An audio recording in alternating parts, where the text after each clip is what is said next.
Thank you very much for joining us today. We're going to get started. Today is Wednesday, September the 2nd. I want to thank all the participants joining this regional conference of migration activities. We have a series of virtual conferences, labor migration and the challenge of an economic recovery, contributions from the public sector and companies. The IOM, the ILO, the United Nations Development Program, and the International Organization of Employers have supported this event. The third virtual conference today is titled Managing Labor Migration and Economic Recovery Through International Cooperation.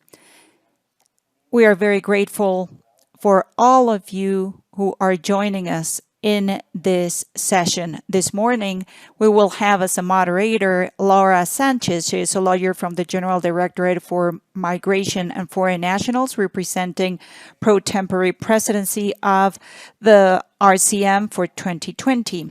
And Laura also coordinates the Task Force for Labor Migration. As you know, after the RCM was launched once again, several groups were created, and one of those task forces is labor migration. So thank you, Laura Sanchez, for joining us, and we will hear from her what are the activities planned for today, and she will introduce today's speakers. I just want to remind you to please turn your microphones off to reduce feedback. Thank you very much for joining us, and good morning. Laura, the floor is yours. Good morning, Luis Alonso. Good morning, everyone. On behalf of the pro tempore presidency, we would like to welcome all of you to this third virtual conference. As Luis Alonso has mentioned, the title is Managing Labor Migration on Economic Recovery Through International Cooperation.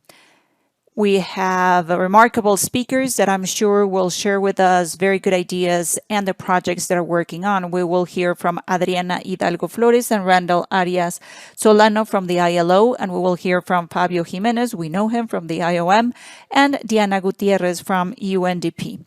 On the other hand, we will present to you today a tool, a portal on migration that we have worked in tandem between the PTT and the IOM. Without further ado, I would like to give the floor to Fabio Jimenez so he can inform us on his activities. Hello, Laura. Good morning, everyone. Luis, can you confirm that you can see my presentation? Yes, we can.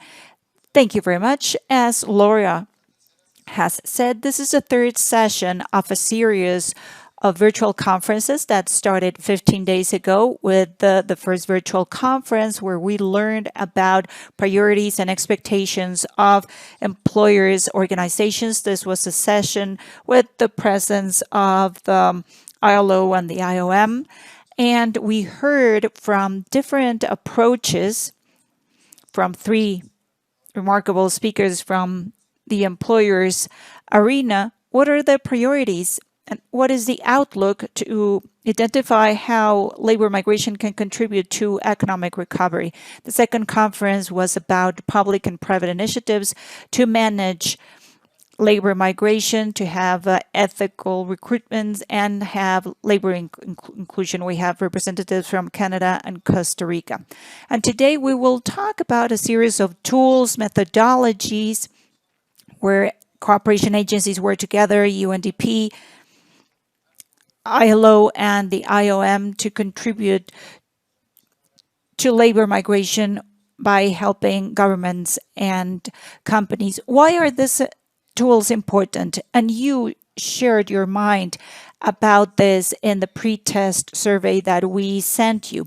There are different areas that you have reported where your countries can advance labor migration. For example, by having an efficient labor market system, to have labor migration policies, and as you can see on the chart, to strengthen the links between migratory policies and development policies, but also labor rights and having better recruitment practices. The participants in this series of conferences have highlighted these areas as the ones we should work, and these tools are oriented to that process of enhancing policies. And participants confirmed that in the current context of things due to the pandemics and given the economic slowdown that we see in most parts of the region, it is necessary to review if the standards that regulate labor migration respond to the actual needs of labor market. 81% of participants in this series of video conferences stated no. The standards should be adjusted and should be reviewed to address the needs of labor markets. I'm going to share with you before we jump into the panel discussions on a study that we're working on at the IOM that supports this concern expressed by participants on how to adjust the mechanisms and tools that we have to regulate labor migration. This study maps out what are the mechanisms that allow labor migration in Mesoamerica and the Caribbean and reviews its implementation. This study identifies what are the agreements, bilateral, multilateral agreements, and other mechanisms that allow labor migration. We try to gather data on its current use, the number of individuals that have benefited from these instruments, and we briefly analyze how implementation takes place, how these instruments are surveilled. As you can see, there are different mechanisms available to regulate labor migration. Currently, we have bilateral agreements mostly, but there are MOUs, temporary workers models, which is the most common model, and also there are provisions in labor agreements, and there are alternative programs to address labor migration. In terms of the type of instrument breakdown, as I said, temporary workers models stand out. They represent more than half. But what I have seen in this study is that there is no follow-up or efficient implementation process stemming out from these efforts. But if we divide it by sector, 56% of all of these instruments target sectors that demand labor that is not highly qualified. There are specific sectors that, like agriculture and construction, that have specific instruments as well. And the 18% of instruments are used in other sectors of the economy. But what stands out, it's agriculture. The biggest issue that we have found, and one of the biggest findings in our study so far, is that these mechanisms tend to be bilateral and use an intra-regional approach to enhance mobility. And the labor required is low qualified, and we've seen an increase in the last few years in terms of the number of instruments that have been used. Temporary workers models are highly used, but there is a deficit in terms of follow-up and the actual oversight. So we are going to present today different instruments, and we will hear from different agencies to identify the areas where we can enhance our efforts. Thank you, Laura. Thank you, Luis.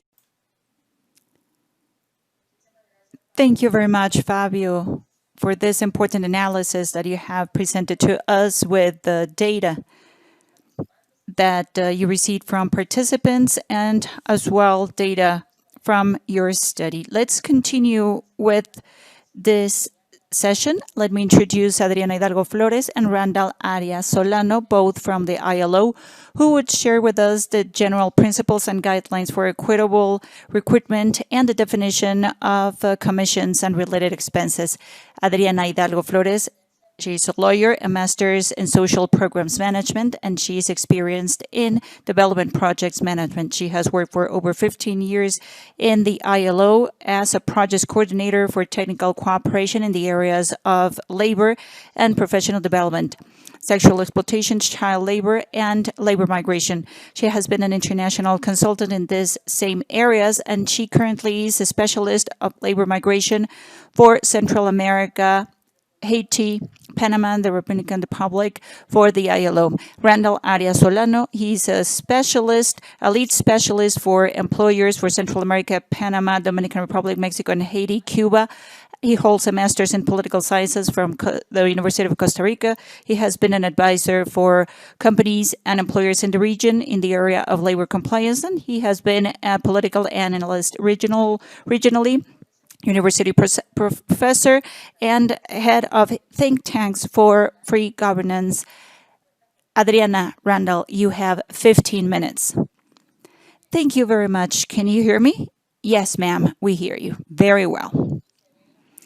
Can you get my slides? Yes, yes. Very well. Thank you very much. Good morning. Today, I'm going to share briefly with you equitable hiring. I will describe an initiative that the ILO has developed. First and foremost, let me share with you what this concept entails. What does this mean? Equitable hiring is such a hiring process that complies with national and international laws, conventions, guidelines by the ILO, for example, and this is a hiring process that pays respect and observes human rights of all workers without any type of discrimination presence and with no costs for workers. And at the same time, it protects workers from any form of exploitation, as you can see in the black bubble.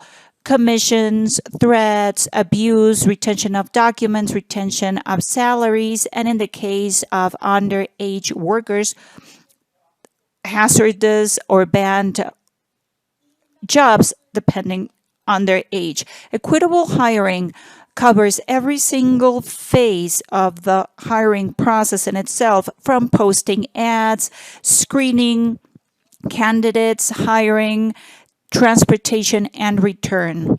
So this is this covers the whole hiring process. This initiative, known as the Initiative on Equitable Hiring, has four main components. The first component aims to extend and raise awareness on migration and equitable hiring in this particular case, and it aims to improve laws and policies and its implementation mechanisms in the area of hiring. It aims to have equitable corporate practices and to enhance best practices as well. And also it aims to empower workers in terms of being aware of their rights and demanding their rights. For that purpose, the ILO in 2016 published the general principles and guidelines for equitable hiring. And in the year 2019, the ILO defined the commissions and related expenditures. So these two documents go together, and these two documents are important because these serve as guidelines for governments, for hiring agencies to prevent forced labor, human trafficking, debt bondage, and of course, serve as a guideline to prevent all of the situations that take place because there is no standard, or probably the standards are very complex and make hiring complicated. And these are guidelines and principles that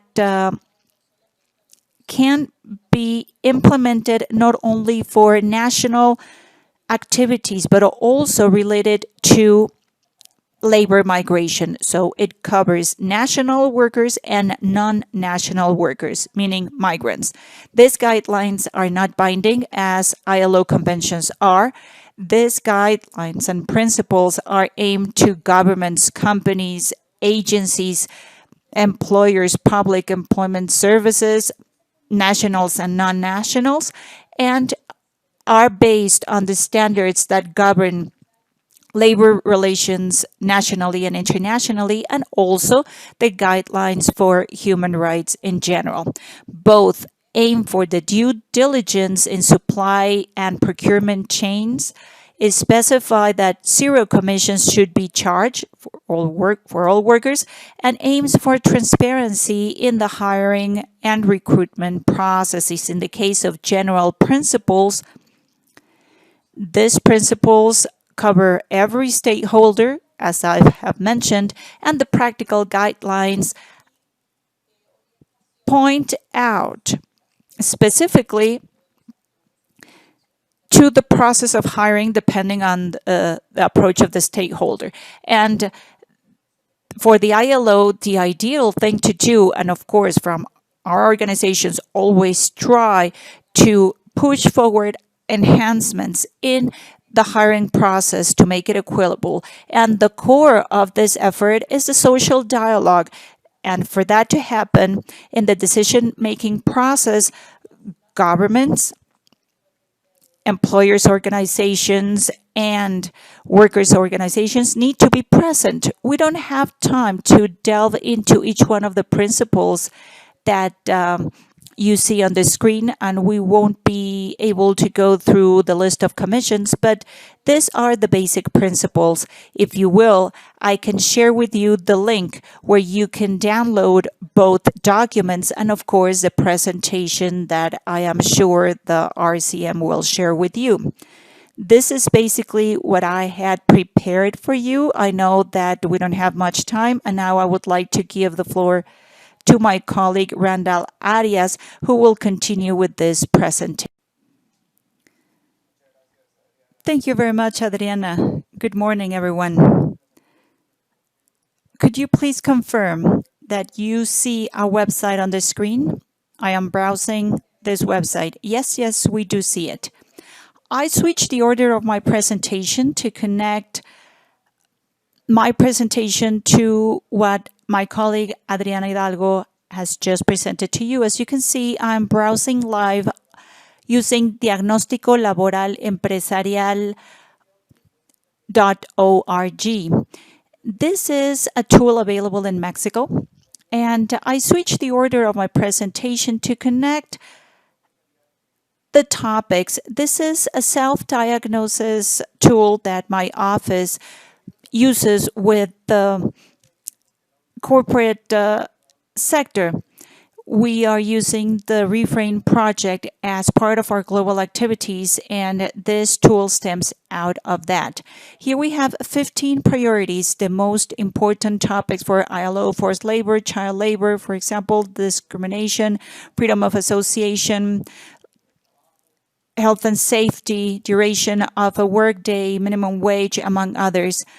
As we did for Mexico, and we're in the process of having the same tool for Guatemala, which is publicly available, there is a specific module for equitable hiring, and it summarizes what my colleague Adriana, as an expert, has just presented to you. Recruitment, labor, commissions, and hiring expenses. For example, here we have a list of expenditures that should not be paid by workers. And here we have a set of examples.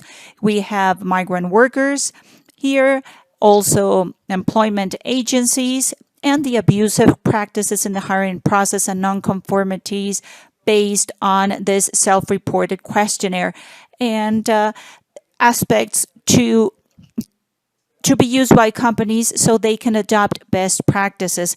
In different countries of the region, this tool is available, but not every tool has the equitable hiring component. As you can see, this is an online questionnaire. I am sorry that I'm moving fast, but we don't have a lot of time. And this is where companies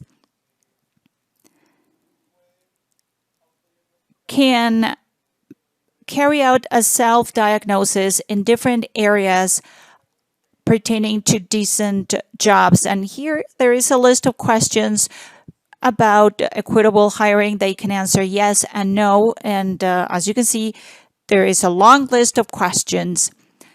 For example, do you have the taxpayer's ID, which is RFC in Mexico? Well, they're using Mexican jargon here. Do you have the name of the company of both parties, for example? These are just questions that would give companies an opportunity to confirm if they are in compliance or not.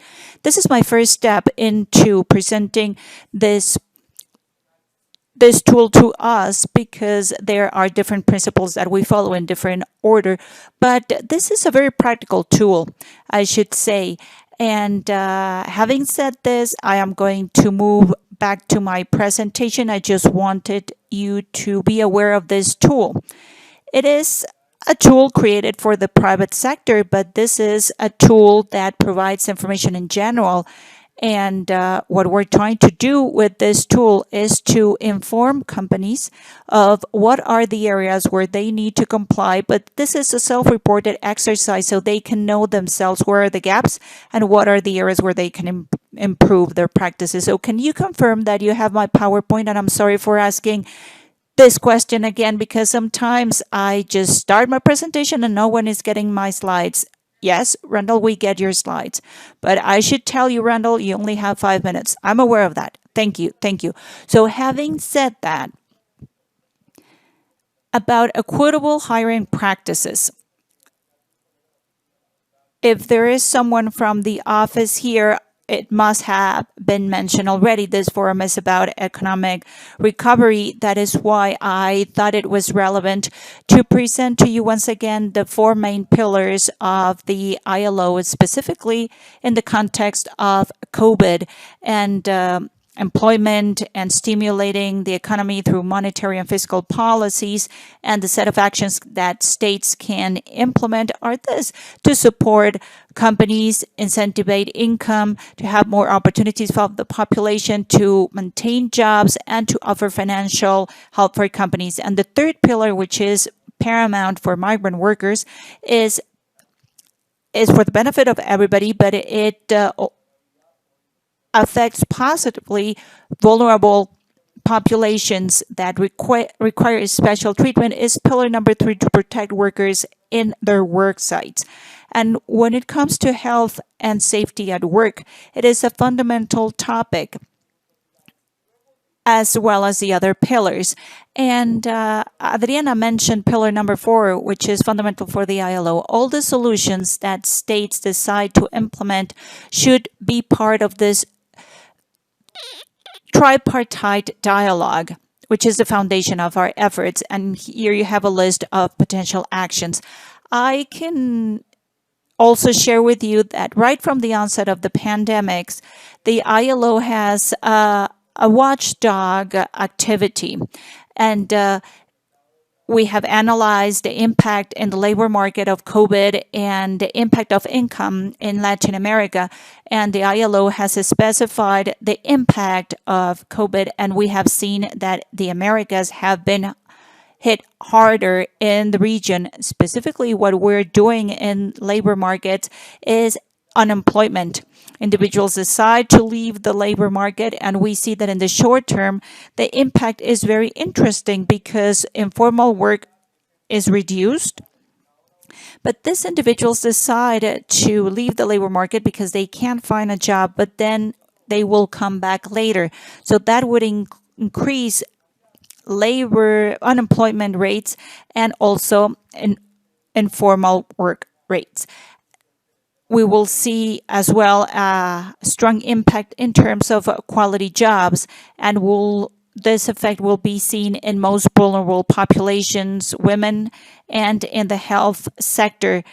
There is a big proportion of women, but also services. Services, in many cases, have a lot of migrants working for them. So in the informal economy sector, we're going to miss all the progress that we started seeing since 2013. Well, all the progress seen in the region will be lost. 13 years of work. And The ILO has created a set of guidelines, specifically the activities with employers' office, and these are guidelines for employers to help them protect their workers at their work site, specifically covering health and safety measures, homework, for example. Well, my office came up with a specific guideline. And section number 6 of this guide, as you can see, these are the adaptations that countries in the region have changed in the area of activities with employers. And these are the activities that are aimed to prevent discrimination, bias, xenophobia, or discrimination due to health status. And what are the actions? Have measures to prevent discrimination, violence, harassment, and to have mechanisms to make reports. Also, we have guides for a safe return to work.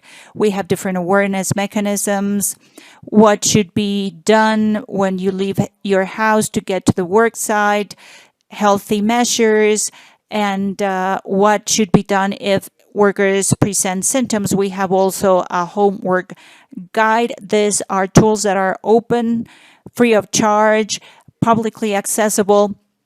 And also we have the self-reported tool that I've shown the Mexican tool, but it has a specific module on how to handle things during COVID. And we also have a checklist for prevention and mitigation, and also a 10-step checklist made by the regional office for a safe return to work with very specific measures. Also in Costa Rica, we had a 3-party checklist. Also, we have a guide for preventing COVID in agricultural jobs, already available in Mexico and recently launched in Honduras, and the checklist for SMEs. What I'm trying to say is that there are many tools available for, in this case, the private sector, but many tools are aimed for recovery and to help companies to have a safe return in order to protect workers, and some other guidelines are aimed for migrants. Thank you very much, and I'm sorry for taking 2 or more minutes of your time. Thank you very much, Randall, and thank you very much, Adriana, for sharing this information and the tools that are available. If you will, you can add the links on the chat box, so whomever wants to access the information, they can do it right now. As you have said it, it is very important to build a tripartite dialogue, specifically in a time of crisis and impact. And continuing with our agenda, we have a presentation on IRIS and CREST, International Recruitment Integrity System and Corporate Responsibility in Eliminating Slavery and Traffic, by Fabio Jimenez, a technical specialist for Mesoamerica and the Caribbean of the IOM in charge of labor migration and migratory governance. He studied in New South Wales University, a master's in project evaluation and a master's in political science from the University of Costa Rica. He has a certificate from ITAM, Mexico. He has worked as a consultant for international organizations like UNICEF, IOM, ICAP, and ICAP. And as a public official for Costa Rica, he worked for the Ministry of Foreign Affairs and the Ministry of Education. Thank you, Laura. Thank you, Laura. I believe that you have my presentation on the screen already. Is that right? Yes, we see it. Laura, can you confirm? Good morning.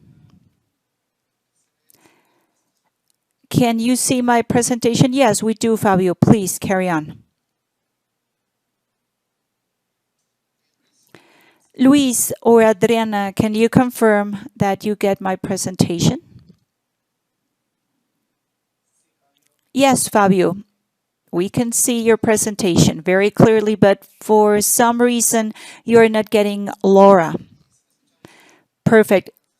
Should I refresh my screen, or do you get me loud and clear? Yes, we do get you.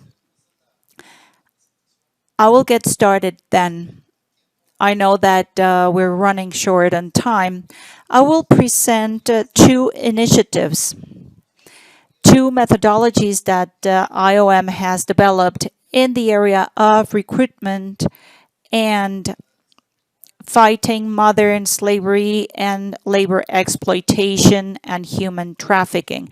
These two instruments are part of a wide variety of actions and instruments that the IMO has in the field of labor migration. At the IMO, we believe that well managed migratory labor benefits workers and every stakeholder because they have opportunity to improve their income, have a better standard of living, earn new skills, but it also benefits employers because they have the possibility of having access to more qualified labor.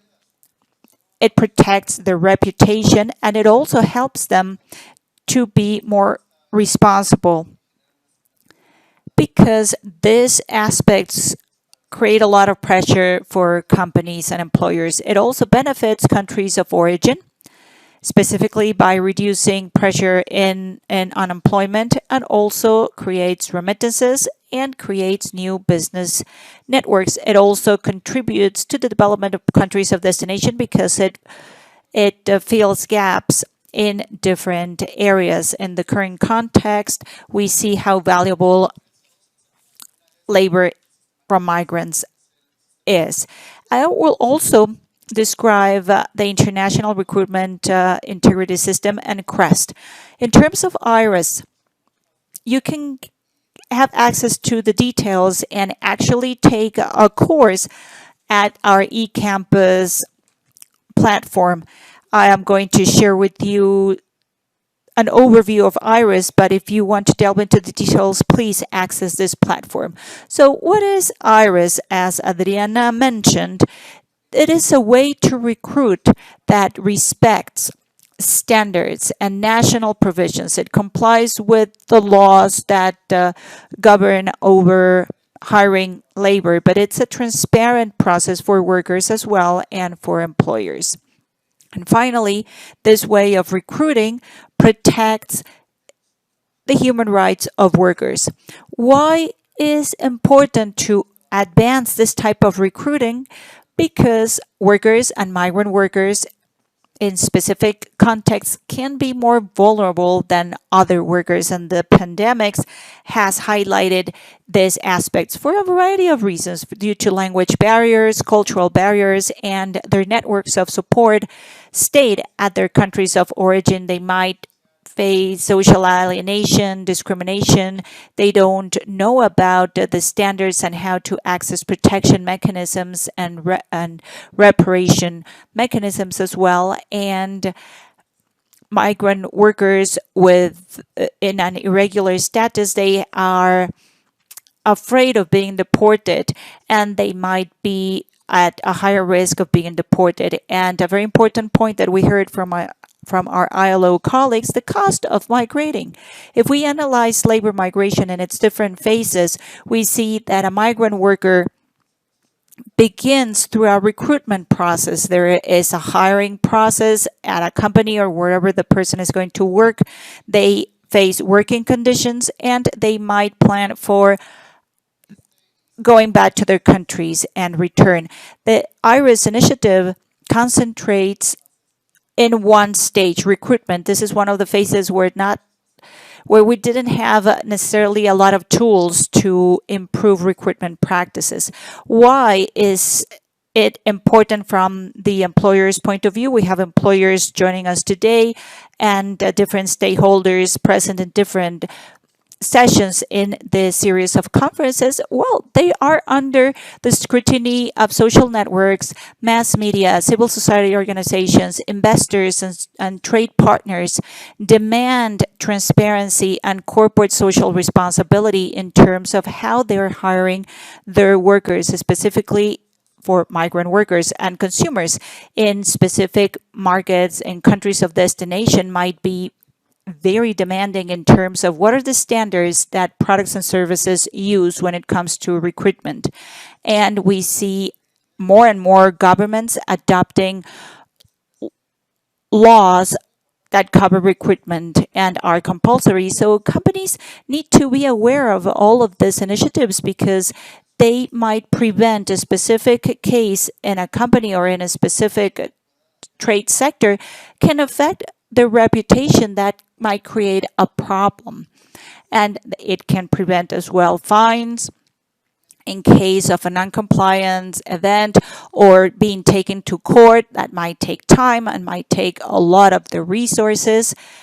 And in the end, the reputation will get damaged. And of course, there might be a risk to non-compliance if their partners demand that those standards are implemented. That is why we have created IRIS, because we wanted to present companies with a tool, with an instrument to confirm which recruitment agencies do comply with ethical recruitment practices and which agencies don't. So employers can decide with which agencies they are going to work or not.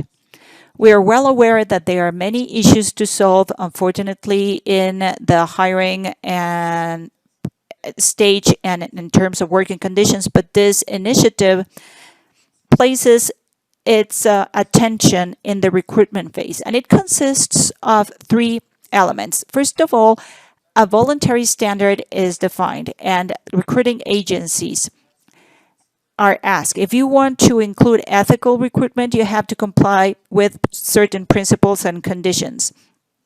That ethical recruitment standard is verified and it is certified. This is a voluntary decision. An external auditor verifies if the recruitment agency complies with the principles in this standard, and then they go through a monitoring and an oversight process to confirm if the standards are present over time. So the standard has specific goals and objectives.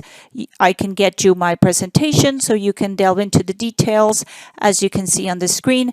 And I want to highlight this principle: the costs of related expenditures of hiring a worker. So this is the most important principle in the IRIS initiative.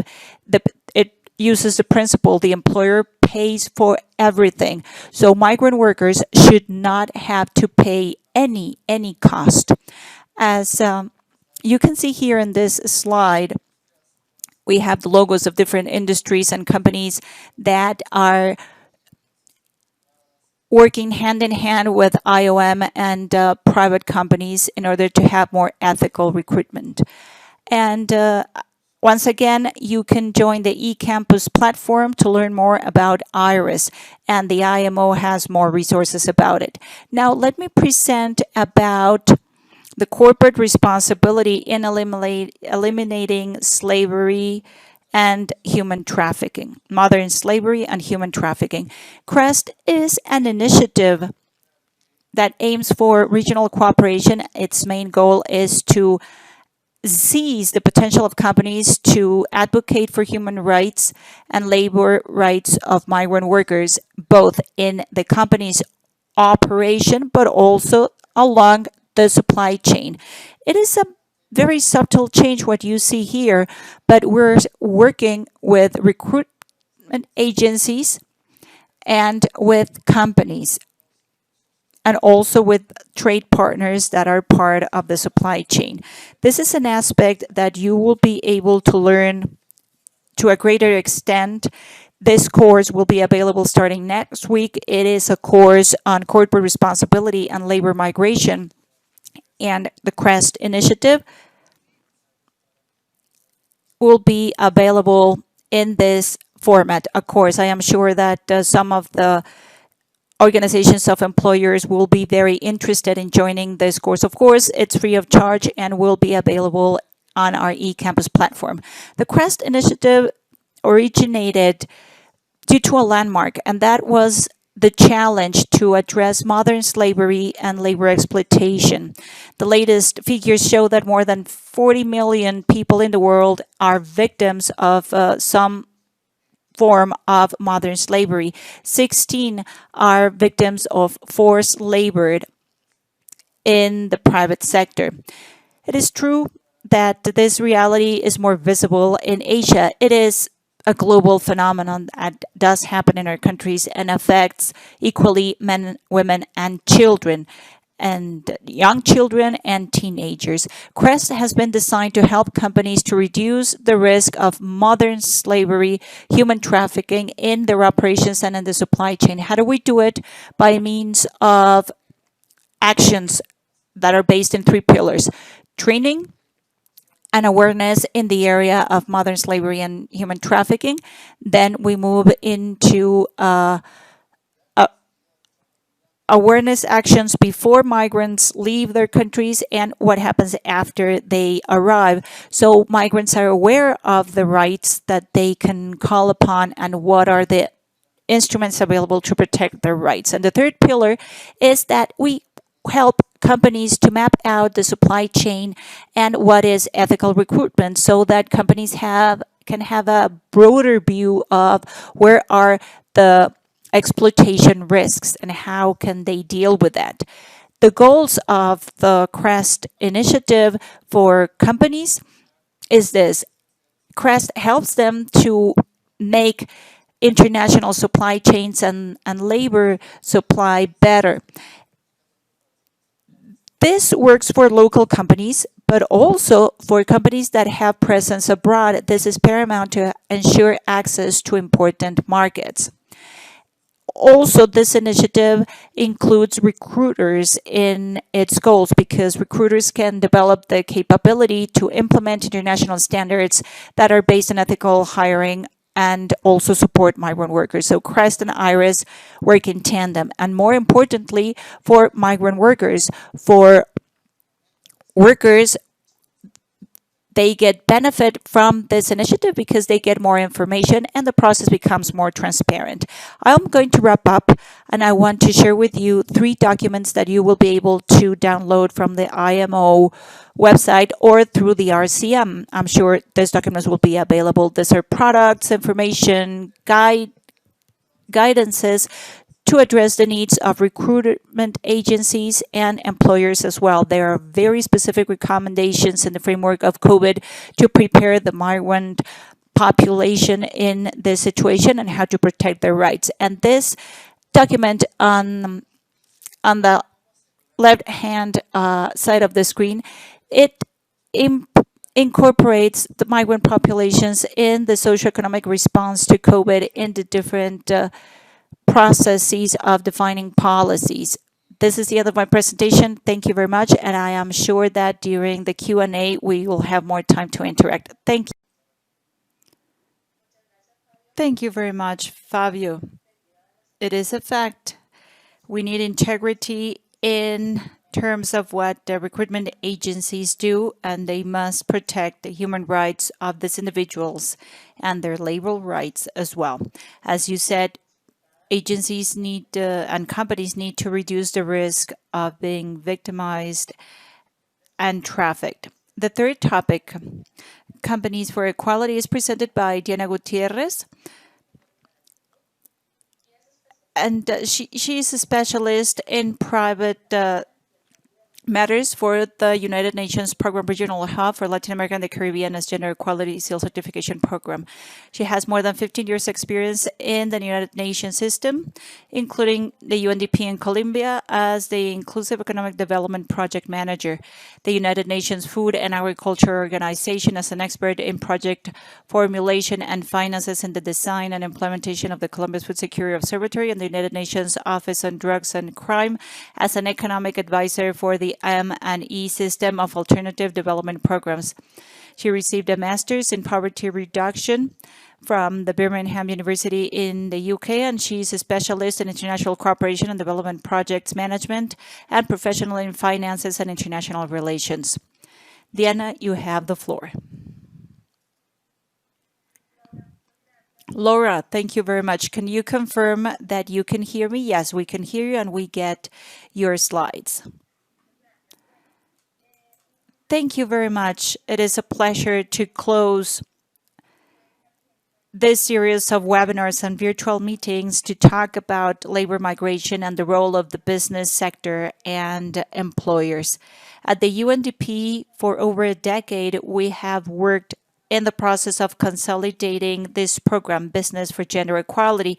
It was created in Latin America, and most of its flagship initiatives was created in the framework of Latin America.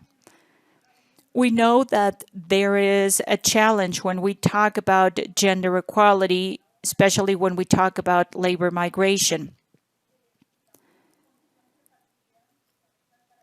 We have structural barriers at the onset that men and women face when joining the labor market. We have identified several differences. As you can see on the slide, we have half of women in working age outside of the labor market. We have a very deep divide in terms of vulnerable jobs, which represent no access to fringe benefits, and also non-remunerated work has a stronger burden for women, burden of non-paid work, because for women travel with their children when they migrate and members of their family. So these aspects represent the roadblock to access a job.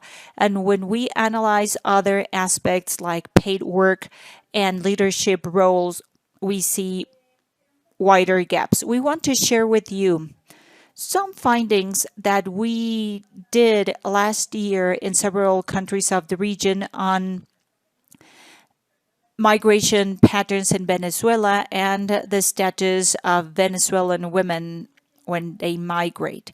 And we have identified important access barriers to get a job and remain in a job. 1 out of 5 Venezuelan migrants between Venezuela and Colombia have been subjected to violence, being sexual abuse or other forms of violence like femicide. We can also identify that these women, as if we compare with Peru, over 30% of women, 1/3 of migrant women, they have either witnessed a robbery, assault, being subject to forced labor and sexual abuse, that there is a clear violation in terms of their security by the countries of destination. And we have other variables related to the labor market. We have found that over 60% are self-employed. That is the case of Ecuador, and the same pattern applies in Venezuela and other countries. As I said, some of them travel, usually with children and other dependents, or are pregnant or are breastfeeding. 1 out of 5. That becomes an access barrier, and that prevents them from remaining in the labor market. And also, 9% of Venezuelan female migrants hold Social Security coverage compared to 21% of their male peers. There are important considerations to bear in mind when it comes to developing policies that are oriented to address the needs of labor migration from the approach of what countries have to and can do to serve men and women migrants. And additionally, the situation of COVID also affects certain sectors. As you can see, this crisis has affected every sector, but it has hit harder those sectors where women participate, and most migrant women. In the case of apparel sector, tourism as well, around 70%, they have been hardly hit. We have also the sector of insurance and air and travel. I am sharing this with you and I want to highlight it because we have seen that most of these workers are self-employed. They might have small businesses, informal businesses, and they face a lot of restrictions, even without no pandemics, and they are facing hardship. Now, the ownership of SMEs brings us to the following reflection: the availability of cash flow, the measures to preserve health, like social distancing, lockdowns, closing borders, that has shortened supply chains, and there are other measures that are temporary, like complete lockdowns, quarantines, and these measures are affecting businesses. Some businesses only have a 1 month cash buffer to pay their overheads. And this is creating a very tangible risk. SMEs are at risk. And in general, the survival of all SMEs and women owned SMEs, and of course, women migrants. And around 95% of MSMEs are shutting down due to COVID and will never be back in operation again. In that sense, the corporate sector has an enormous responsibility in the sense of protecting SMEs that are part of their supply chain, because this is becoming a situation that equals survival, because we've seen it in different countries, because this impact is being felt in the households. We have some proxies already, like China and Italy. Some of these countries have gone back to business. In Argentina, the supply chain has been disrupted. We're generalizing, but we see a drop in purchases, and SMEs have had to lay off workers and to have arrangements with banks and send their workers on vacations. So this is a two-way crisis. This is a supply and demand side crisis, and it is affecting the households. And we need to protect SMEs and protect jobs. For that purpose, the UNDP has used an integrated approach to help countries recover from the crisis. And we understand that the post-COVID future in the next few years will be marked by 7 trends: a new social contract. We will see a capabilities revolution. What we thought about what was basic became essential, like having digital skills, a need to move into a more green economy, to be more inclusive, and have the gender equality present in development, specifically in the economic recovery measures. The digital transformation is evident.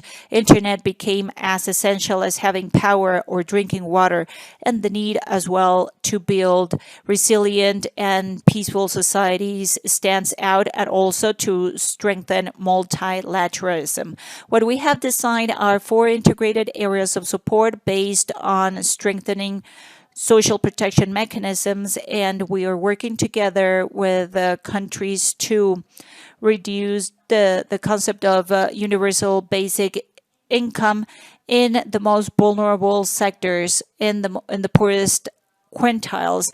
But we are aiming to a basic income that fills the gap in case of another contingency like this crisis. So we are also working on a green economy, social, digital inclusion.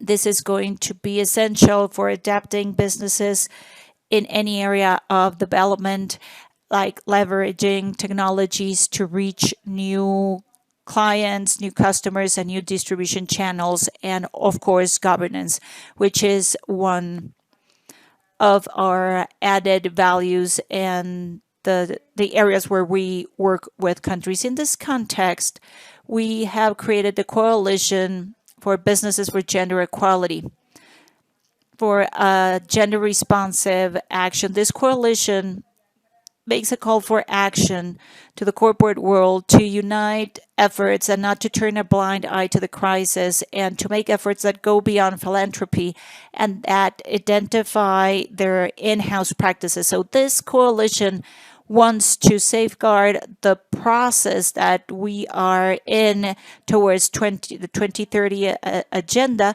but making sure at the same time that we are addressing the structural barriers that happen right at the onset. We are addressing these barriers, but this should not exacerbate while measures are taken to face the crisis. This coalition is the business for the future, and we are working together to articulate a common response. What we have identified are three main areas of action. With the private sector, we are supporting them to make decisions to preserve and ensure the health and well-being of their workers in the framework of the crisis, irrespective of the type of contract or work modality. Working from home, for example, where gender violence, cyberbullying is more prone, and also an proportionate increase of caregiving activity. So we're working on the basis of the gender equality seal that we already have. This is a seal that we develop in tandem with governments, and this is an invitation to transform their business practices, their regulations, and their organizational culture to promote equality and to enhance and advance women's empowerment.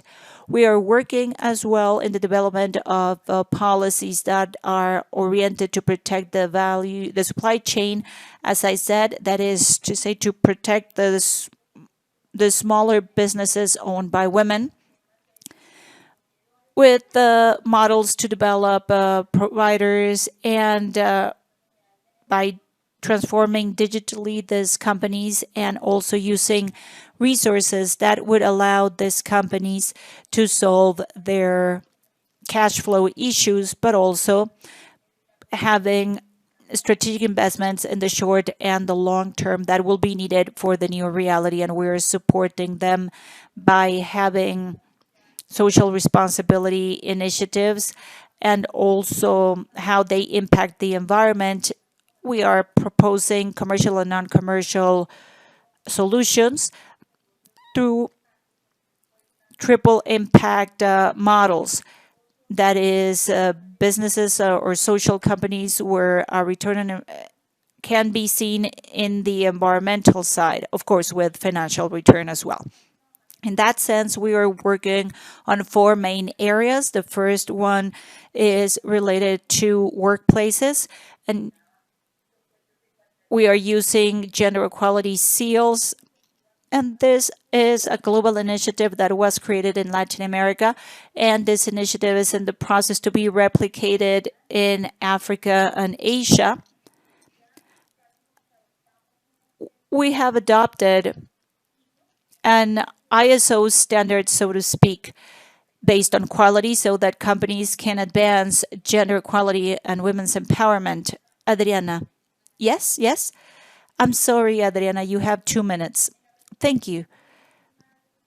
In the process of recovery, we are aiming to create value chains and to have inclusive businesses, small and medium sized, with the use of digital inclusion.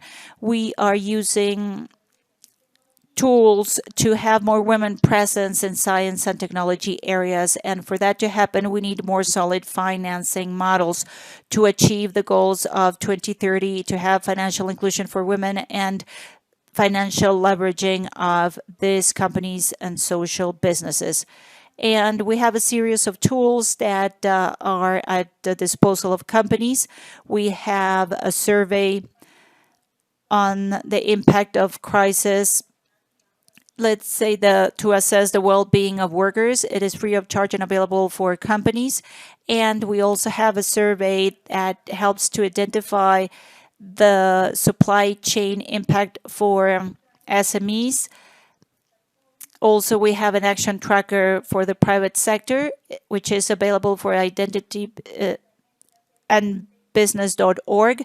And we also have different papers and our research agenda where we are identifying the aspects that have been hit hard by the crisis. So if you need more information, please, you can contact us through any of these channels. So thank you very much for this opportunity to share part of the work that we're doing. Thank you very much. Thank you very much, Diana. You have shared very interesting information with us. You have invited us to work jointly with different sectors to identify meeting points and best practices that can help us to readjust ourselves to this new situation that we're living in a more inclusive fashion. On continuing with our agenda, I would like to give the floor to Eugenia Victor Sanchez from the pro tempore presidency from the RCM and Fabio Jimenez, who would present to us the portal on migration. Please, colleagues. Good morning, everyone. It is my pleasure to share with you in this last day of our virtual sessions. This is a very important activity for all the countries in the region. What we're going to present to you is the information portal on migration created by the Task Force of the Regional Conference on Migration. I need to share some background with you. During the meeting that was held in Guatemala in 2019, where the Regional Conference on Migration was launched, 4 task forces were created, one being labor migration. And each task force in this meeting, each was given a mandate. The Labor Migration Task Force aims to advance the benefits of labor migration as safe, orderly, and regular, considering the needs of countries of origin, transit, and destination. In this sense, the RCM aims to have the full respect of labor rights for migrant workers in a framework of human rights.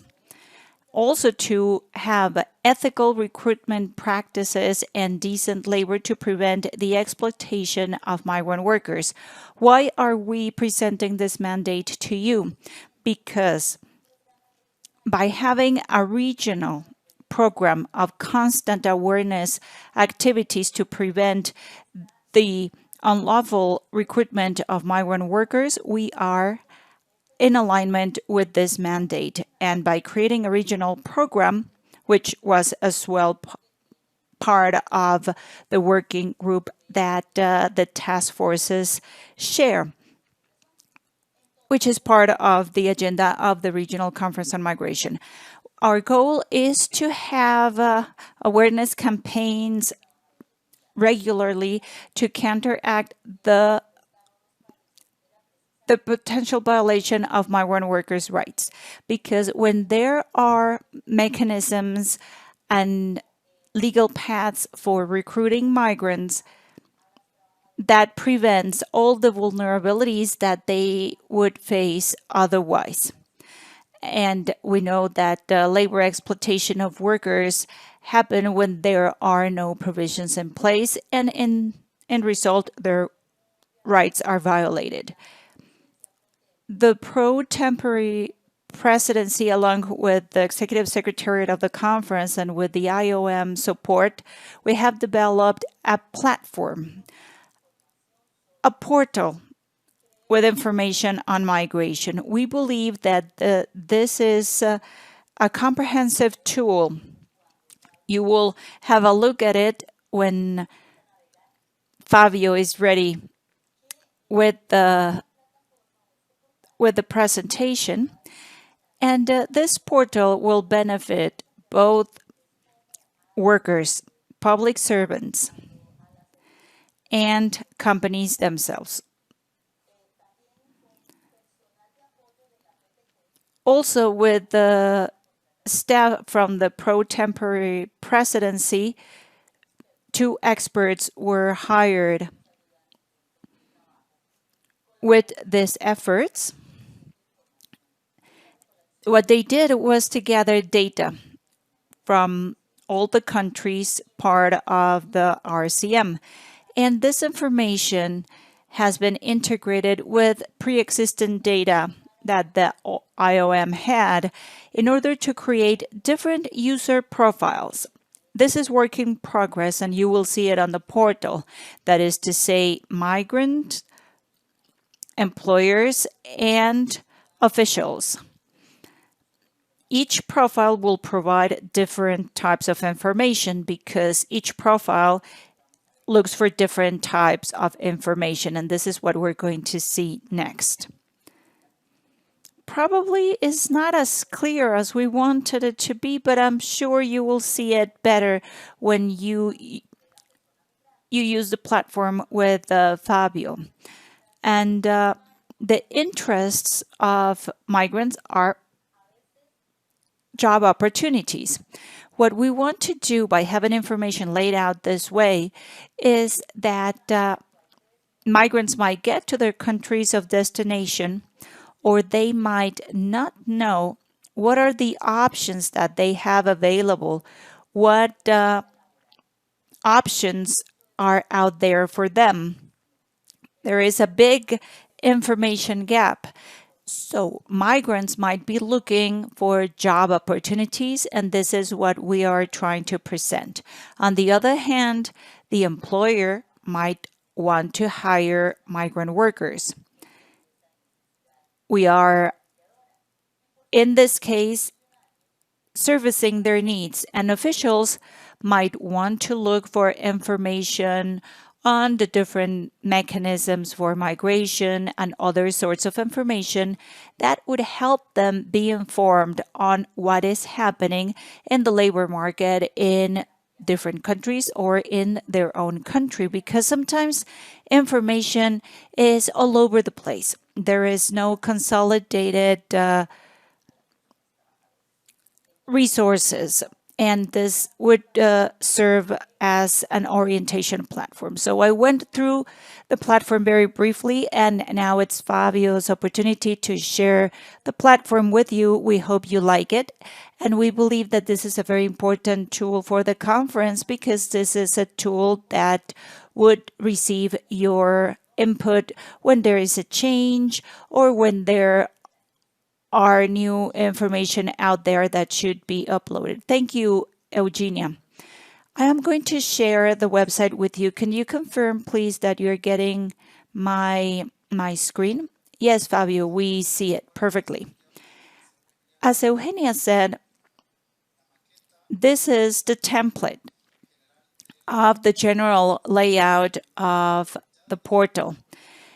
It's been work in progress for a while, but we have aligned this portal to the needs of the Task Force for Labor Migration, and according to the priorities of the presidency, we want to present information that is relevant, that it is updated, and where migrants want to have job opportunities. We want to incentivize safe and orderly migration, and we want to offer options for employers. And thirdly, we will have information available for the public at large and officials. This is a tool that the RCM would use. I just want to clarify, but we are going to have available documents from different international organizations to manage labor migration better. I'm going to show you the portal around. This is how it would work. And I would be very grateful if you could, during the Q&A, share with you your input, your feedback, and recommendations. I am going to show some of the options that users would find in this portal. This is just an example. So this is how the portal would look like. This is the layout. We want it to be neat, where information is user-friendly. We want users to get to the information right away. it would have a menu available using the same icons as you can see here on the bottom part of the portal, but we also have a ribbon on the top. Let's say that I am a migrant and I am looking for information on how to get a labor permit. So I click on this menu, I look for the options for work permits, and I will be sent to these options. Where do I come from? My country of origin, my country of destination, and where am I interested in looking for permit options. Let's say that I live in El Salvador, I'm a Salvadorian national, and let's say that I'm looking for job opportunities, job permits in Canada. So once the portal has been validated by all countries and our counterparts, it will have information from every country member of the Regional Conference on Migration and some countries of destination. But for the time being, this is information that we're using as an example. I'm a Salvadorian and I want to learn about permits in Canada. I click on search, and this is where I will find relevant information, and these are my options. If I want to look for job opportunities and permits is not my area of interest, let's say I'm a Salvadorian and I want to look for job opportunities in Canada. I click on country of origin, country of destination, and here I get the different options that are available to me. I believe this is self-explanatory, and Eugenia clearly said it. This is an organic platform. It will be useful as much as countries update information and refresh the content. For example, job opportunities. If more information is uploaded, more jobs will be posted. If what this individual wants to identify where are the key institutions, he's looking for a directory. This person in El Salvador needs to know where are the immigration offices and consulates. So this person needs to click on the directory, the category, and here that person will get the offices of the IOM and other relevant institutions according to their search. As you can see, it is very easy to browse around. We want it to be user-friendly. We don't want a lot of previous steps before you get to the right information. I'm going to run a quick example as an employer. Here, the information is aimed towards those employers who are interested in learning more about how to hiring migrants, let's say investors who are looking for migrant labor. As an employer, I can click on how to hire a migrant worker. Let's say that this person is based in a specific country or they want to invest in Costa Rica. I want to hire migrant workers in Costa Rica. I click Costa Rica and then search. I will get resources relevant for employers. Here they will get information about visas and the requirements posted by the Immigration Authority. We believe that with these resources, both employers and migrants interested in labor migration might get more precise information about what is the right path to get a job. And the third category is for the public at large. Let's say that people from the academia, from civil society, from an agency, we will have this section. It's titled now Official or Public at Large, where they will be able to find in this categories different resources and tools. Let's say that in the future, the tools presented by Diana, by Randall, and Adriana might be available here. For example, ethical recruitment. An individual would click here in the section and they would get available resources and documents that they could download. that they can further use to learn more about recruitment. So this is basically the general appearance of the portal. This is how much we have advanced in terms of getting it ready, and it is a matter of weeks, a couple of months as a deadline, and we wanted to share this information with you. We need to hear from you if this would be useful or not, and if there are recommendations on your part. Thank you, Eugenia. Thank you very much for giving us the opportunity to present this tool. Thank you, colleagues, for this presentation. This is a tool that we hope that you can make use of it, and we are certain that migrant workers could benefit from it. I would like to thank the speakers. I am sure that we will get many questions, and for that purpose, I would give the floor to Luis Alonso Serrano so we can move on with our agenda.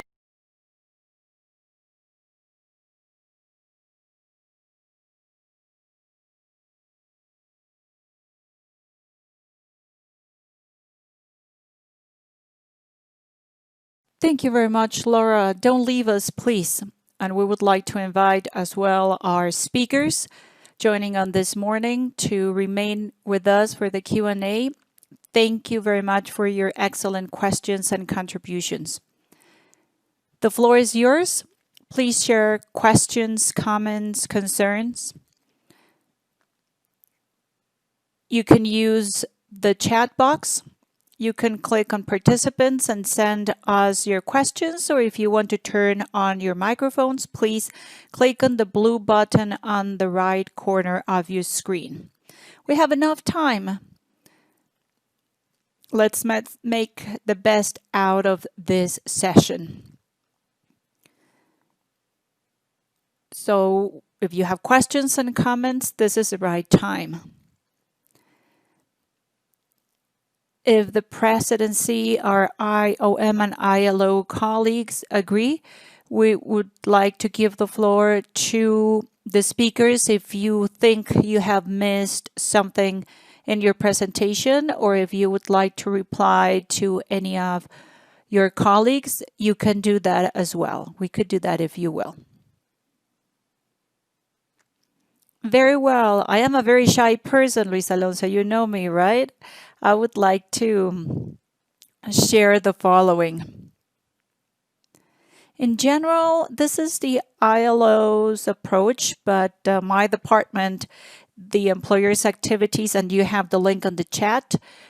Look for it, please. The main approach in the area of compliance, where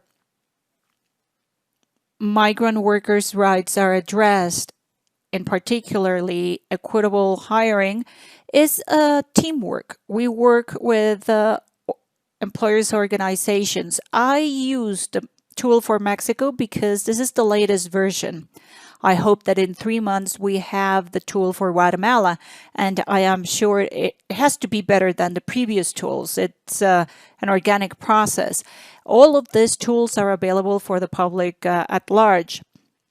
And the main idea is to advise employers so they can make the right choices, what is allowed, what is not allowed. But the information provided there can be useful for anyone interested. What I'm trying to say is that we do work together with employers associations so they can share this information with their members so they can comply with all the standards and can change and result their behaviors. But that is not the limit of our actions. The latest version that we're working with COEP CACIFE with Honduras and Guatemala is the due diligence approach for companies and human rights. That is the most ambitious work that we are working on with. We have a very broad guide for human rights, and this is a voluntary program. Employers accept to use United Nations guiding principles like equitable hiring. We have been working with the Agricultural Chamber in Guatemala, for example. I would like to say that yes, we are very active, but employers, associations are doing a lot of work as well. That is what I wanted to highlight. Thank you, Randall. Thank you very much for sharing this with us. Our colleagues from the IOM and ILO have shared all the links they used in their presentation. The Executive Secretariat will send you a link with the presentations from each one of these 3 webinars. Fabio, I believe you want to share something with us. Yes, thank you, Luis. Thank you very much. I have 2 messages for you. On the document section on the right hand of the screen, click on the document icon. There is a brochure for you to check out for corporate responsibility and labor migration. This is a course that will be available in a couple of days. So if you are interested, you can be able to join our platform eCampus. The courses are short, but very insightful. Also, you will find in the chat box the link of the survey of this cycle of video conferences. So once we're done with our session, please, if you could share with us your views in this survey. Thank you, Fabio, of course. Also, the videos of these 3 webinars and as well as other activities are available in our YouTube channel. We have the Deputy Director General from Panama, from the Migration Institute. She asks, can you give us more details on the minimum requirements for the due diligence process when it comes to hiring workers to make it a best practice? This is an open question for our panelists from the ILO or IOM. This is a question from Panama. I don't know, probably Randall. You have worked with employers. You are more knowledgeable in due diligence. Would you mind answering? Yes, of course.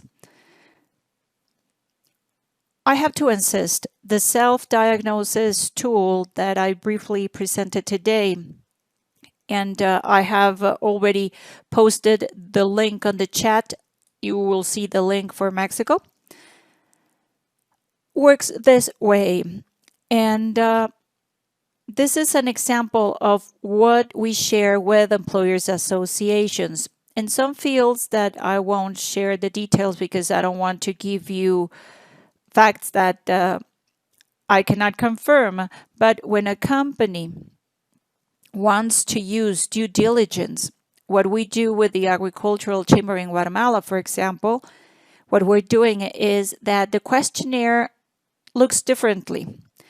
It is a standalone document, of course, but that information comes from the Employers as Association. They develop the question, so the report or the status of things would look different. I believe that the Mexican tool has 238 questions just to cover the basic aspects of labor law.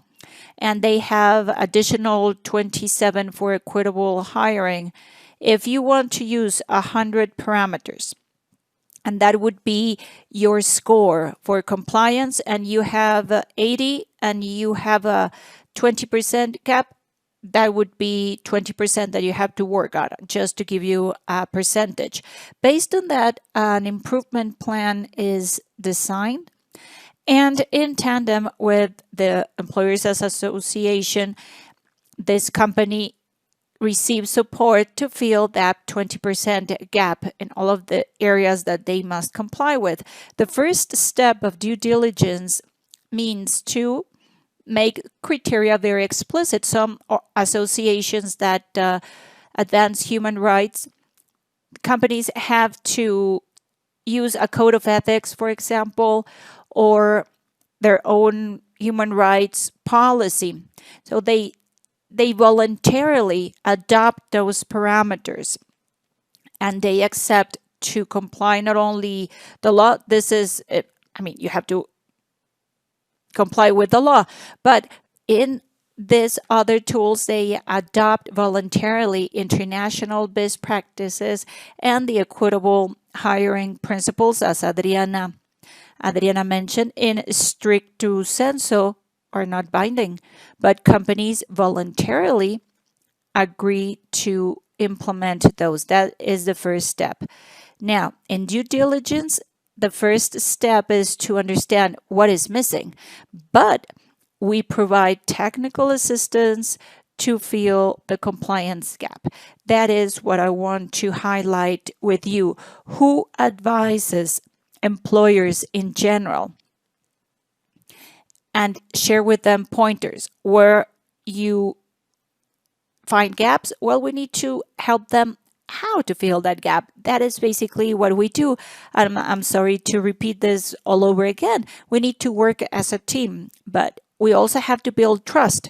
And I have to say it as it is. We need to help companies to build confidence, because this is delicate information, because they have to make an analysis and then find out that they're not complying, and that is very sensitive. So you need to build confidence internally first. Thank you, Randall. The Deputy Director for Migration Services from Canada adds that Panama has been using this principle, the employer pays for all, in all of their labor policies, and this is how things have run all the way. From Guatemala, Brenda Ramirez, using the ILO principle, the employer pays for everything. Is there any other country in the RCM using this principle? Yes, Panama. Would the ILO would like to take this question? If you have figures that you could share. Can you hear me? Actually, these are standards that are new. Private companies follow what their countries have in their laws, and not every country has regulation on that matter. So hiring agencies have to comply, and not every country has such a provision. There are very important efforts made. There are gaps in a region. Not all countries have in their laws or legislation that dictates what private hiring agencies can do. So whenever there is a provision and it is not clear, and if a provision contradicts with another provision, that becomes complex. And what we do is to provide technical assistance so that these pieces of legislation can be enhanced, because this is why we do find commissions being charged. We know that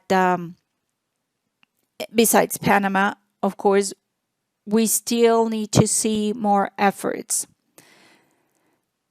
to see changes in the legislation or in administrative practices in order to have the principles fully implemented, that the employer pays for everything to 100%. Luis, may I? I believe that Adriana has addressed the matter. Regulating hiring agencies. Well, it is a new topic of attention, and we have made progress gradually. We know that years will have to pass before we see new standards in the market. I need to remind you that we are not advancing the idea that hiring and recruitment agencies should disappear. Of course not. It is a service. They need to be paid for that service.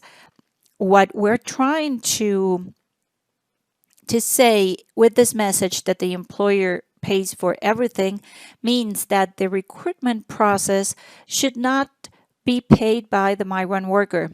That is a cost that should be paid by the employer or the company interested in hiring that migrant worker. I just want to say that, of course, these companies need to be paid for their services, but not the workers should pay for that. And as Adriana has explained, we are giving trainings in different countries in the region. Honduras has a very interesting regulation for private agencies, and we are advancing along those lines. And also in El Salvador, we are pushing forward these principles, and we know that this change will happen gradually. Thank you, Fabio, and thank you, Adriana.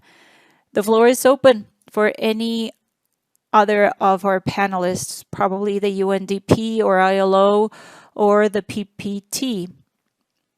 We want to remind participants that you can ask your questions anytime, and you can make questions, if you will, by pressing the blue button on the right. This morning, we have more time, and we are closing very successfully our cycle of conferences on labor migration vis-a-vis the economic recovery. May I ask a question, Luis? Would it be possible for some of the guests today on the chat or through the means they decide what it is their view about the portal on migration? If they have suggestions, please feel free to share any feedback with us. Thank you. Of course, we value your contributions and your feedback. Thank you for sharing with us this tool. We would like to thank you that in this activity, we had the participation of other sectors like employers, associations, private companies that have joined this series of conferences, and we would like to thank civil society through BlueCom and the Technical Secretariat of the South American Conference on Migrations. If there are no further comments, Fabio, let me ask you, would the IMO would like to add something else before we move into the closing remarks? May I add, Luis? Of course, Diana. I just want to say that we have a richness of tools and initiatives before us, and we are in the process of articulating all of these tools, but employers and the corporate sector can make use of these tools. So what crosses my mind is that we could articulate all of these efforts, because this is one of the challenges of the crisis, and governments cannot do that alone. We need innovation. We know we need resources, not only financial resources, but the private sector is always one step ahead of governments in terms of facing the crisis. I believe that integrating all tools in the United Nations agencies, if we can make it possible to have an articulate way to provide these tools in one place, that would be very useful. Luis Alonso, if I may, Diana has put it in very clear terms. I agree. I have to say with all honesty that there were some things that I was unaware. As an official, I should be aware of those tools, but what happens is that we are very busy in our own areas. So I would like to share this reflection with you. We have a very strong challenge. We need to articulate all efforts. It is very good that we work in our areas, and we can find the right formula so that the private sector, I am sorry for speaking on behalf of the private sector, but that is my field.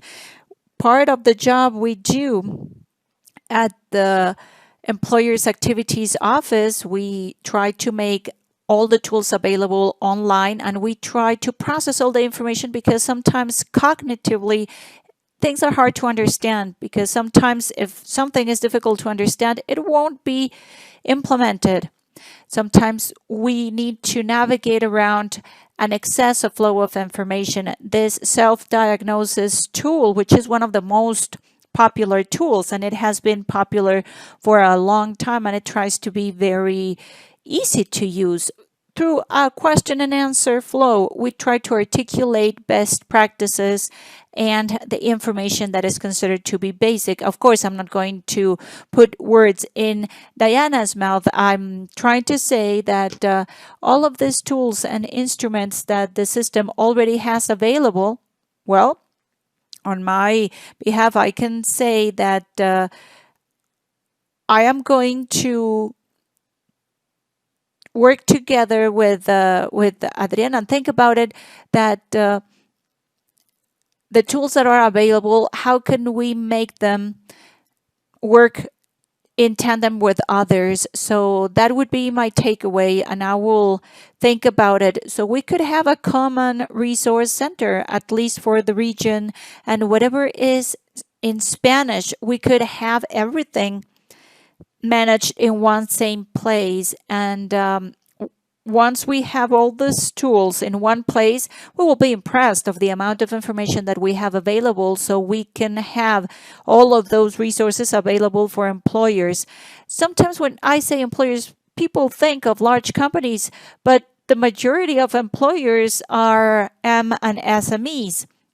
Sometimes they don't have access to information. Sometimes they get information in very small pieces and they don't get it at the right moment. So I'm just sharing my mind about the challenges of compliance, and by understanding the economy of behavior and how behavior works, the excess of information hinders comprehension. So that if we send them flows of information cognitively, it will be difficult to assimilate. So from the United Nations system and from governments, we need to organize the information better so that the employers get targeted information. And let's keep it simple. That should be our rule.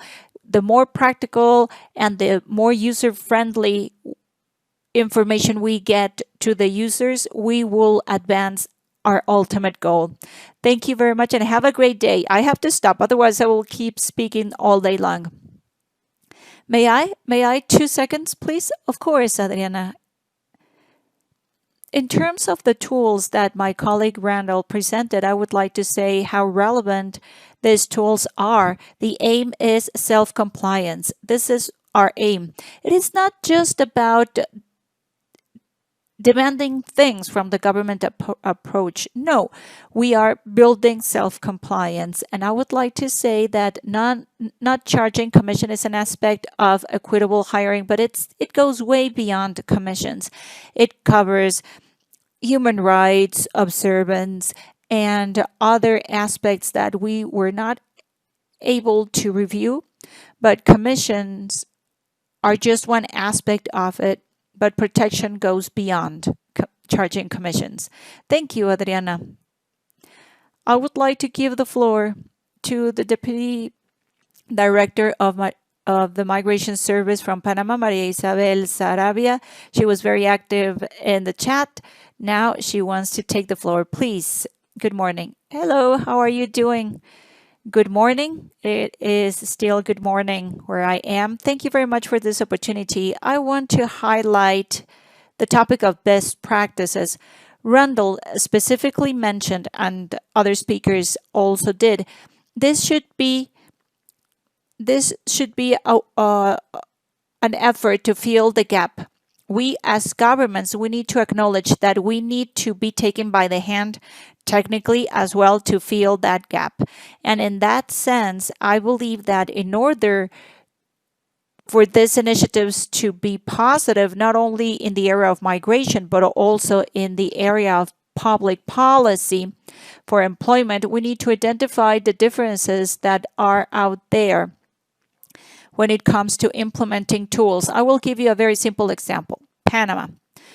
Yes, we do have best practices. We follow the principle, the employer pays for everything. We acknowledge the rights of migrant workers irrespective of their migratory status. We acknowledge the rights of workers. They have access to health services and protection. But the challenge is that if we have a clear divide, you've said it, and excess of information. In my country, we have the Ministry for Social Security and we have the Ministry for Labor and Labor Development. This ministry issues permits and labor policy, so we have additional challenges in order to generate and actually use, as it should be, implemented these initiatives, these guidelines that, in my opinion, are very interesting. And I would like to highlight the following. I know that there is a representative from the Ministry of Labor with the National Directorate for Labor. We are working on an initiative with the SMEs agency. We are working on a pilot program because the engine of our economy is not multinationals, it's the companies that are smaller in size, and we have entrepreneurs as well. On the one hand, we have investors, yes, but we have small size investment. We have, of course, foreign investment, but we need to be aware of the policies that we can implement for self-employed individuals. I wanted to share with you that, of course, self-compliance, it is an area that companies need to get support in, but it is clear as well to consider the three-party approach, and every country has a very different reality because in our own organic laws, we have different ways to deal with migration, irrespective of how we acknowledge rights, because we do. Once again, thank you very much for this opportunity. If you know me, you know that I'm very passionate for this topic, so please count us in. Count with Panama, and from the Ministry of Foreign Affairs, you have our support, and we are working on our government plan to make it possible. Thank you very much, Deputy Director. I'm sorry for this interruption. I wanted to continue with this flow of passion that we just heard from the Deputy Director.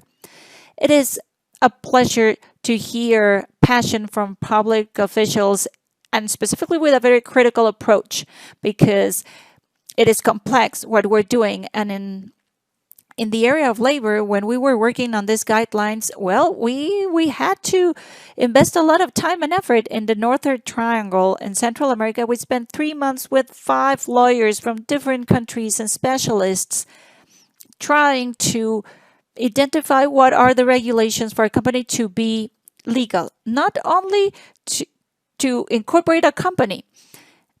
And we identified on average 50 provisions, and they have to knock on the doors of 7 government institutions. If for the ILO, with the capacity that we have in our office, and I'm being modest, but it was hard for us. And even when we have connections and we have the resources, it took us 3 months with a team of lawyers. How can a small size company can know where all the provisions are and where to go? There is no single place where companies can just go, and I'm being critical, I know. There's no place where companies can go and get all the information they need. Of course, companies, they have to comply. They cannot claim that they didn't know because we're talking about the law. But in migratory issues in Panama, we have a very good relationship with Mitradel, and the Deputy Director just said it. Migratory laws do not only fall into the jurisdiction of labor. Of course, there are agencies that are present here, and we all know who we work with because those agencies are always present, but we need to concentrate our efforts to make it easier. And you asked the question about due diligence. If you want to demand a company to comply with a provision, they need to be aware of what they have to comply. And it is not about just throwing provisions in the air in an abstract way. And the essence of how you comply equals best practices. So we need to be very explicit in terms of provisions. But on top of that, we need to explain companies. This is how you do it. On average, small company would follow this path. And the third step, which is even more important is to provide them with all the tools and all the support. This is what you should do. This is how you do it, and let's do it together so you can adjust your behavior. I'm sorry for taking much of your time, but I wanted to share. Thank you very much. And once again, thank you, Madam Deputy Director, for your excellent contribution. And we hope to see you in the upcoming weeks in the RCM group for regional migration. We always meet periodically, but thank you very much for being so active in your participation. We are well aware of your active participation. I was sent a comment from Honduras, from the Minister of Foreign Affairs. Congratulations to all speakers. And they are interested in participating in a network that would help their nationals protection and oversight of human rights. This seconds the comment we heard from Randall, that is to say, to create networks and have all the information in one place, because the information that we have available is very valuable. Doris Escalona, about hiring agencies, they need to know how discriminatory practices work, because there are some requirements that are in contradiction with the ILO Convention 190. Another comment on the tool. This is a very good tool, but it should be interesting to have a dry run to be in a better position to give more feedback. And Fabio replies, you will get the link for the dry run, and they have taken note of the information. We're closing this morning's session. Thank you very much for your contributions. And I will give the floor to Alexandra Boni from the IOM. You have the floor. Good morning. Welcome. Good morning, Luis Alonso and colleagues. I hope you hear me well. Good morning. For some of you, good afternoon. For all of you who join us from a different time zone, it is my pleasure to address this closing remarks on behalf of the IMO and the other international organizations that joined the Regional Conference on Migration in this space. I would like to thank the pro tempore presidency for setting this topic as one of your priorities from the moment the Regional Conference on Migration plan was set. You have given the possibility to address this topic even in a virtual format. I would like to thank the member states that are attending this session. We have participation not only from the usuals, but also we have participation from other ministries of labor and other institutions that deal with labor issues and other matters. So the CRM is a very rich space. Also, we're very grateful for having the chambers and other institutions who are joining us from South America. And I would like to thank the organized civil society, and I would like to thank the United States in the case of the IMO. Would like to thank the US because they funded this activity. We were very ambitious in our proposal. Even before COVID, we had proposed the RCM to organize this activity and to jointly reflect between the public and the private sector. We proposed a reflection on the current challenges in the area of labor migration.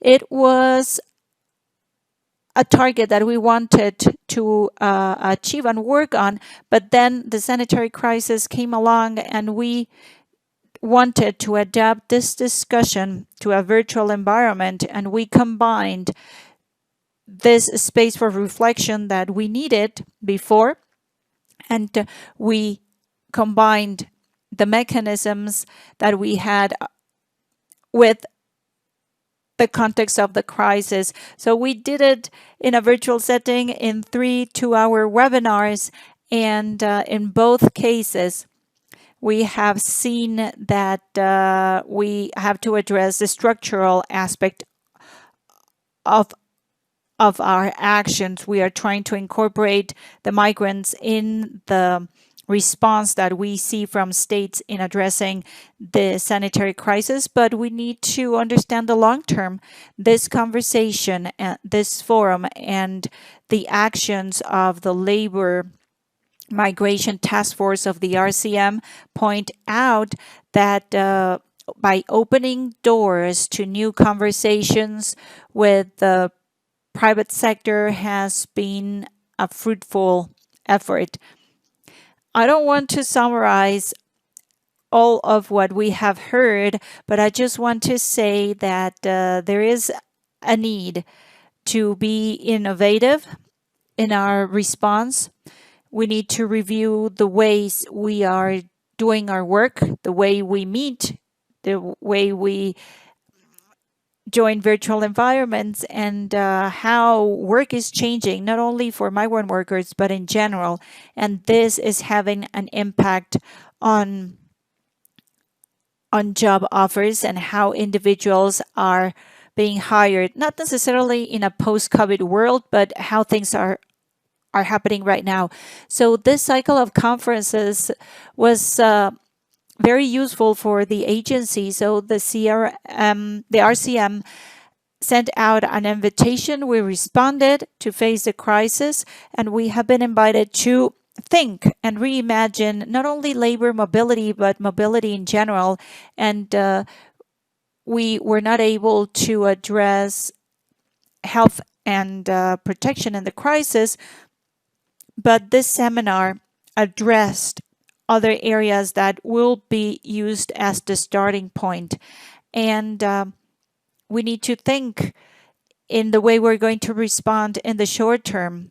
And we've heard some initiatives from the speakers and from previous sessions as well. We're responding against a crisis, but we need to be efficient in our responses for the future and in the long run, beyond recovery. And all of your responses are taking into consideration the needs of migrant workers, returnees, and their families, and how all the migratory legal frameworks respond to the labor markets that exist nowadays and in the future. We did not cover in depth this topic, but we did identify that the environmental agenda is linked to our response. We need to consider sustainability and the environment in our responses and how to identify a link to labor. These are areas that the RCM has worked on in the framework of human rights and the principles of ethical hiring, ethical recruitment, and we would like to thank the UNDP for inserting the gender approach. The RCM has always included gender as a cross-cutting approach. Now, we would have to define what comes next. We are very lucky. Not only the RCM is a space for discussing matters with a long-term approach, but we are very lucky to have a task force for labor migration with a very clear agenda of action. This is a great opportunity. Once we have the report from this cycle of conferences, we're going to take the recommendations and we're going to implement those regionally. I'm speaking on behalf of all agencies I know, but we are here to support what the member states of the RCM have decided. We are here to support those activities. These are necessary actions. And I would like to say that it has been a very rich discussion. We have newcomers in this space, and we have many topics to address, but having the participation of the ILO and specifically starting with the first session, it is very important to have a regional approach which is inclusive. And On behalf of the RCM, I would like to say that we are at your disposal. We know that there are different levels of response at a country level and at a regional level, local and municipal level, and different responses need to be adapted. So we heard several initiatives, but there are many more. So please count on us for any technical assistance need. So this is an invitation to keep on working. I believe that the context requires our efforts. I would like to congratulate the Executive Secretariat and the PTT for supporting this topic. I am sure that we will continue with this discussion. Thank you very much. Thank you very much, Alexandra. And I will give the floor to the PPT. Thank you, Luis Alonso. Thank you very much, Alexandra, for your remarks. On behalf of the PTT, I would like to thank all participants who responded to our invitation, specifically because we are aware that this is a complex moment. And as Alexandra said, it has been a challenge to change the format of our meetings. We had planned this meeting before the crisis. I would like to acknowledge our speakers in these 3 days of conferences. They provided relevant and timely information in the topic of migration. We expect that all the presentations were useful for all of you. We hope that the presentations have presented new tools for you to create synergies and to identify new ways of working in this new reality. And we should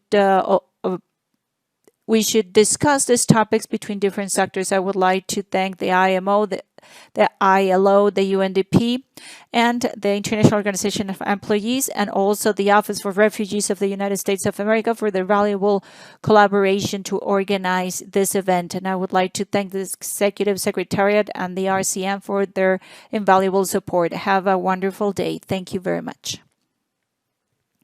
Thank you. Thank you, Laura. Thank you, everyone. Very briefly, I want to thank you, colleagues from different agencies. We know that the workshops like this don't happen overnight. These conferences take weeks of planning. I would like to thank Fabio Jimenez from the IOM, of course, Alexandra, Adriana from the ILO, and also Diana from the UNDP. Thank you, Ron, our interpreter, and Reynald wrote us at the backstage, making this conference possible. Thank you, everyone. Have a nice day, and we hope to see you in our upcoming activities. Thank you, Alonso. Thank you, Fabio.